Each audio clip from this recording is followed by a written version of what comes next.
a video for anyone that was absent in class today. So today we worked as a class to kind of go through the process of writing a sample 5-paragraph essay. So we talked about the outline, which you can pause your screen and read, but we've gone over this a lot in class. I reminded you of our expectations that we've talked about a lot, so you can pause it and reread them if needed. And then I reminded you guys of these expectations that we've already talked about. Kind of the main thing here is don't start a sentence with like. That's not going to set you up for success. If you want to use like to provide some examples, you can do it in the middle of the sentence. For example, mothers do countless things for their children every day, comma, like, and then you can follow it with a list. Preparing meals, driving them to events, and helping them with homework or whatever you want to say. Now, if you wanted to start a sentence with like and you're noticing it's a problem as you're revising, swap it out with a transition like for example or however, and then follow it by an independent clause, which is like a complete sentence with a subject and a verb. So here, and I also said, okay, we are really focusing on using specific examples in our supporting sentences to strengthen our writing.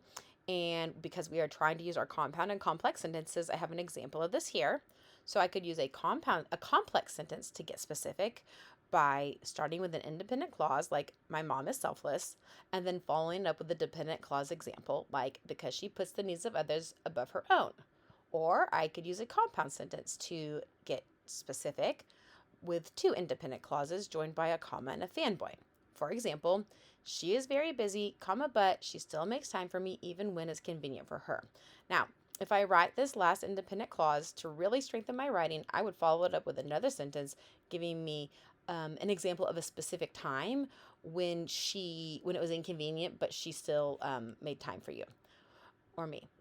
Okay, so, and then we talked about, hey, remember, we're going to constantly weave transition words throughout our writing as necessary. We don't want to just add them in and force it and make our writing sound awkward, but when we're connecting ideas or moving from one idea to another one or starting a new main point, it's important to use transition words. Okay, so we went over the outline for the essay we were going to discuss in class today. And so we just said, okay, I've already chosen the topic for us. We're writing an essay about Christianity, what it means to be a true Christian. And the 3 main points are that to be a true Christian, you must believe that Jesus is the Son of God, all people are sinners, and Jesus died and rose again. I just narrowed it down to the 3 core foundational truths of Christianity. And then so each body paragraph is going to be telling a topic sentence stating the main idea and 3 supporting sentences telling more about it, helping people understand, well, what does this belief really mean?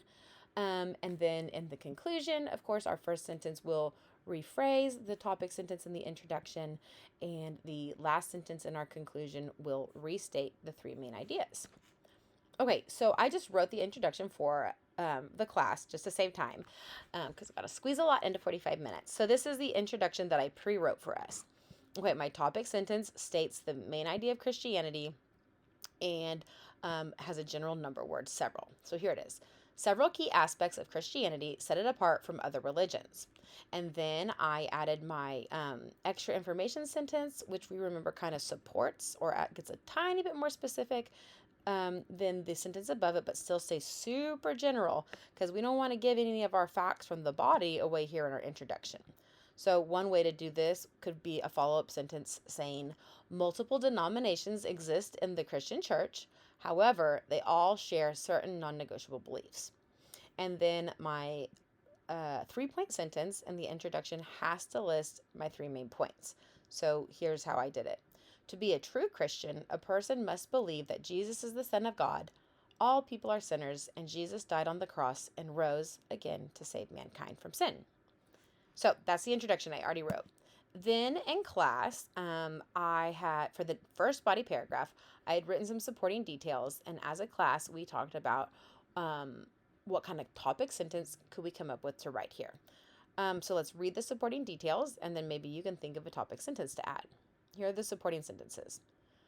Oh, and remember the main point of this one is, go back to our Jesus is Son of God. Okay. Christians trust that Jesus is both fully God and fully human, sent to live on earth to teach people about God's love. They also believed that he performed miracles, showing his power and authority over nature, sickness, and even death. Finally, Christians know that Jesus' life and teachings provide a model for how they should live, guiding them to love God and love others. So, why don't you kind of pause the video and kind of think, okay, what could be a topic sentence for this main point paragraph? So, remember the topic sentence for now for 5th grade, it's going to start with a transition word indicating that it's my first point, and then it's going to be a very broad general statement letting the reader know what this paragraph is about. So, as we said, this paragraph is about Jesus as the Son of God. Now, the whole purpose of this essay, because we always want to go back to the main point of the essay, is kind of stating, okay, these are the foundational things that Christians have to believe. So, let me think. I did not prepare this in advance. Okay, so if I were writing a topic sentence for this paragraph, because it's my first main point, I'm going to start with a transition to indicate that. So, like, first of all, first and foremost, or firstly, something like that. And then I might say something like, let's see. I don't know. I'm not thinking well on the spot. Okay, just something super simple. Okay. All Christians must believe that Jesus is the Son of God, period. Okay, and that was not my best thinking skill, so we could make it better later if I was not on the spot. Okay, anyway, so that would work. Really just anything that is general and it states that Jesus is the Son of God, because that's the main point of this paragraph. Okay, now let's move on to the next slide. So on this slide, we talked about as a class, the students came up, or at their table, and then we talked together, we came up with a final supporting sentence for this paragraph. So let me read what I already wrote for the class. So we started out with the topic sentence. Additionally, now this is important, this transition word works here because it's my middle paragraph. So sometimes in students' writing, I see them in the middle paragraph using a transition like finally or to start, but that doesn't make sense if it's my middle paragraph. So additionally works great. It shows I'm adding a new idea. Okay. Additionally, the Christian faith believes that all people are sinners. And then I go on to supporting sentences that tell more about that get more specific. To sin means to disobey God. There was no sin when God created the universe, but Adam and Eve brought it into the world when they ate the forbidden fruit in the Garden of Eden. Okay, so I want you to pause the video and think, well, what could I add on to that to make another supporting detail sentence that tells more about the main point? Okay, pause the video, think about it, and then come back. Okay, again, I didn't think through this before I got started. I'm not so great at thinking on the spot when I'm making videos, but here we go. So as we're thinking about, okay, what's the purpose of this essay? We always go back to the main topic. Okay, so this is really trying to make it clear what sets Christianity apart from other religions. What are the kind of core beliefs that you have to believe to be a Christian? And this point that I'm making here is about sin. We're all sinners. So when you're writing, guys, every sentence is connected, and you're thinking about how am I flowing from one idea to the next. So as you're writing a sentence, especially the last sentence of the paragraph, you have to really, synthesize and keep in mind, well, what have I already written? What's going to, connect these thoughts or kind of wrap it up with a final thought? Now, please keep in mind, when you're older, you will be writing a concluding sentence at the end of the paragraph to do that job. But thankfully, at this point in the year, the textbook does not require us to do that. Okay, so let's go back to where I was. Okay, so we said what sin means, and then we've explained some background knowledge that there was no sin until Adam and Eve brought it into the world when they ate the forbidden fruit. So if I'm thinking, well, I'm trying to explain this to someone who maybe doesn't know a lot about Christianity, I've told them, like, in general what sin is. I've given an example of how it came into the earth. Or I've told, not an example, there's one way it came into the earth at first. And then so they can see, okay, that was the first sin. They ate the forbidden fruit. So I'm going to think, well, maybe to connect this and make it relevant to them, I could give an example of, what sin looks like today. So we could make a sentence that just somehow gives some examples of ways sin today. So we could do something like, an example of sin or an example of ways that people sin today, or actually some examples of ways that people sin today include, and you could just list some things, right? Like lying, cheating, gossiping, anything like that, whatever you want to come up with examples for sin. But what's important when we're writing is we're connecting to our audience. So we know who we're speaking to, and we would choose examples that would relate to them and their life that they could make a connection to. So if I'm writing to a child, I'm going to give examples like the lying, the cheating, and the gossiping about friends because they could connect with that.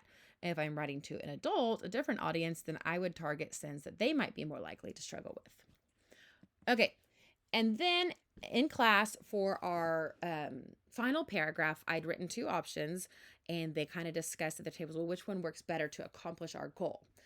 So I already wrote the topic sentence. It is finally, and one last thing, it's important, in my opinion, to indicate this is my last main thought. So finally, I don't like it. I don't think it makes sense to use additionally to start my final point paragraph, because that kind of makes it seem like, okay, there's going to be another main point to follow. So I like to start with like finally or lastly.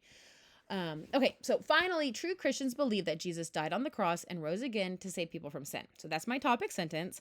So keep in mind when we're choosing supporting sentences, we are trying to choose the sentences that are more specific than this, backing this main point up, and accomplishing the goal of the paper as a whole.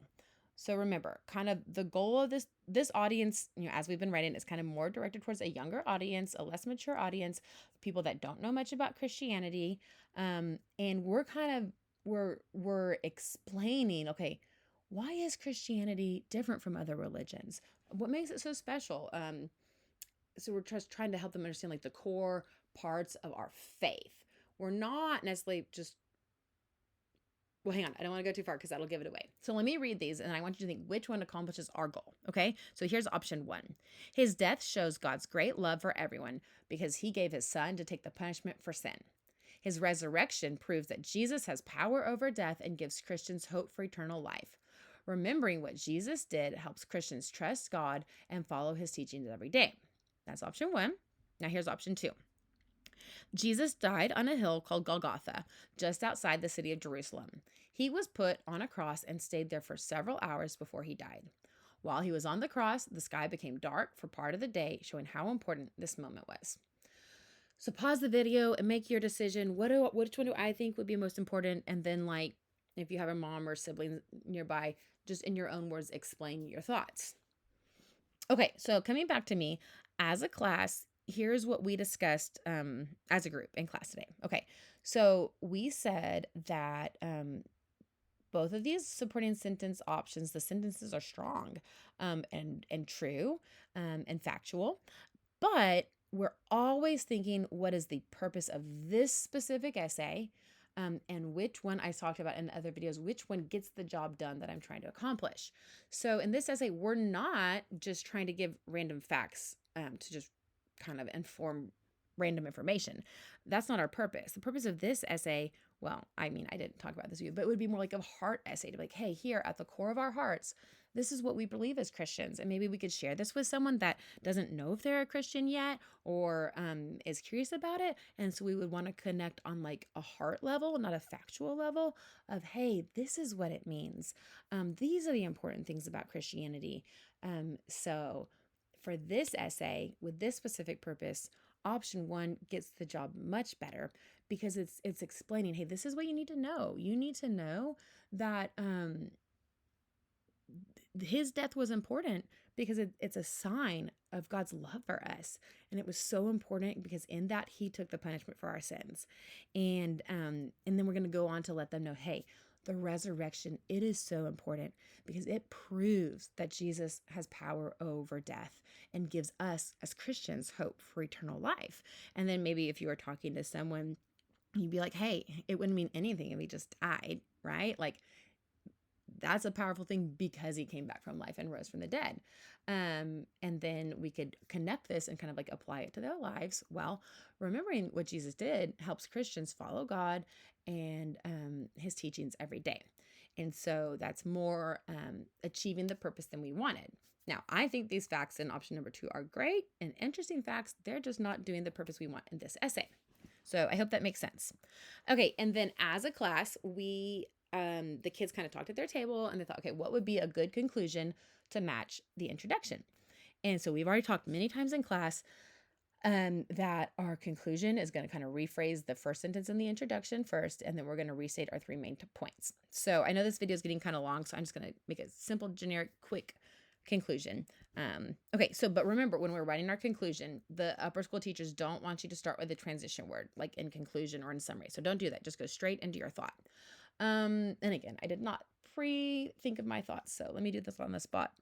Okay, so above in my introduction, I wrote several key aspects of Christianity set it apart from other religions. Just really quickly off the top of my head, rephrasing it in a different way, I might say, let's see.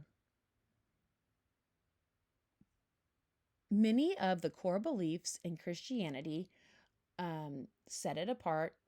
Oh, wait, I said set it apart in this phrase. Okay, so I want to model for you this process of like trying to think, wait, I don't want to be repetitive. Okay, so I was going to say set it apart from other religions, but I said that here and I just don't want it to sound too similar.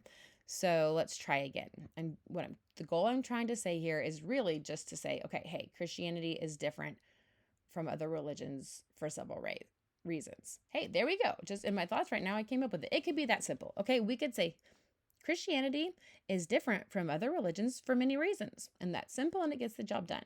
So that can be a helpful for you lesson. Like if you're trying to write the conclusion, just think, okay, in simple terms, what am I trying to say? And then, because 5th grade, we are just keeping it simple. That might be enough just to be your sentence right there. So we got that sentence. I've already forgot what I said, but we said something about Christianity being different from other religions in many ways. Okay, and so then for our thankfully, we don't have to write a second sentence in our conclusion at this point in the year in 5th grade. So all we have to do is restate our 3 main ideas. And I talked about the flip-flop strategy. So let's see. Well, in this sentence in my introduction, it looks like I kind of listed the 3 main points at the to be a true Christian, a person must believe. Oh, no, I did list the 3 main points at the end. Now, I will say in this essay, normally our 3 main points are kind of like 1 or 2 words. And as I'm looking at these main points, I'm like, these are kind of like longer main points. That's fine. It's just a little bit different than what we've been doing. But okay, so to flip-flop the order, I could just list my 3 main points at the start of the sentence in my conclusion. Still the final sentence, but just at the top of that sentence. So I might say something like, let's see, believing that Jesus is the Son of God, all people and sinners are sinners, and Jesus died on the cross to save mankind from sin are the 3 core beliefs at the foundation of Christianity. And that would work because I restated my 3 main points. Okay, let's see. Are there more slides? Yes. Okay, so if you were absent in class on the day I taught this lesson in 2025, this is the activity we did in class after that. So you just the kids practiced writing a 5-paragraph essay. And it says due Wednesday here. I don't know if I haven't changed that from last year, so I'm not sure exactly when it's due this year. But you're just going to do exactly what we just did. But this time you're walking through the steps and you're writing every single sentence. So remember, like we've used our templates before, each little blank is a placeholder for just 1 sentence. You might need to write small to fit it in there. And actually, I think your worksheet's going to look a little bit different because I'm going to make some changes before I print it out for you guys. But still the general idea. I'm going to let you guys, I think, unless I change my mind between now and when you do the assignment, you are going to just write a 5-paragraph essay about any topic that you know a lot about. This is really just practicing what is the job of every sentence. Get the job done. And so just make it a factual essay, 3 main points, and then, of course, see me in class if you have any questions. Okay. Oh, yeah. And I'm going to make some changes to the worksheet. It won't be exactly perfect or matching this slide right here. But do make sure before you get started, you map out your main point your topic and your 3 main points. I don't want you to get halfway or 3/4 of the way through this and then have to start again because you don't have anything else to say. So we always do pre-writing and map out our main ideas before we get started. Okay, awesome. Thanks. If you have any other questions, come see me, especially if you were absent. Okay, thanks. Bye, y'all.